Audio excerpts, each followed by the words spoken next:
सोचिए जरा, अस्पताल का कमरा, बाहर बेचैन परिजन, भीतर डॉक्टर की तेज आवाज, और तभी अचानक एक तेज चीख, एक नवजात शिशु रो रहा है। लेकिन क्या आपने कभी सोचा है कि वो रोता क्यों है? क्या उसे दर्द हुआ है, या वह डर गया है, या फिर वह कुछ याद करके रो रहा है? अब जरा इस कहानी को सुनिए। बहुत समय पहले, जब सृष्टि नई नई रची जा रही थी, ब्रह्मलोक में एक विचित्र सभा बुलाई गई, जहां ब्रह्मा, विष्णु और महादेव स्वयं उपस्थित थे। विषय था मनुष्य जन्म।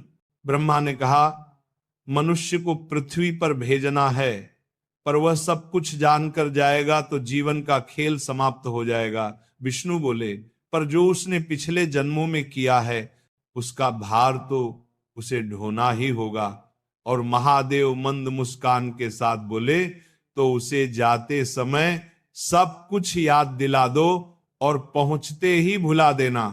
तभी देवताओं ने एक रहस्यमयी व्यवस्था बनाई, एक ऐसी सीमा जहां आत्मा अपने सारे कर्म, सारे वचन, सारे अपराध और सारे पछतावे लेकर खड़ी होगी। और यहीं से कहानी असली रूप लेती है। इसलिए वीडियो छोड़ने की गलती मत करना, क्योंकि यहीं से वो रहस्य शुरू होता है जिसे जानकर आपकी सोच बदल जाएगी। पौराणिक ग्रंथों में कहा गया है कि जब किसी आत्मा का एक जीवन पूर्ण होता है और अगले जन्म का समय आता है, तो वह सीधा गर्भ में नहीं जाती, बल्कि एक अत्यंत रहस्यमयी और भयावह मार्ग से होकर गुजरती है, जिसे जस्सियों ने कर्म द्वार कहा है। यह कोई साधारण स्थान नहीं, बल्कि चेतना की वह सीमा है जहां आत्मा से कोई झूठ नहीं चल पाता।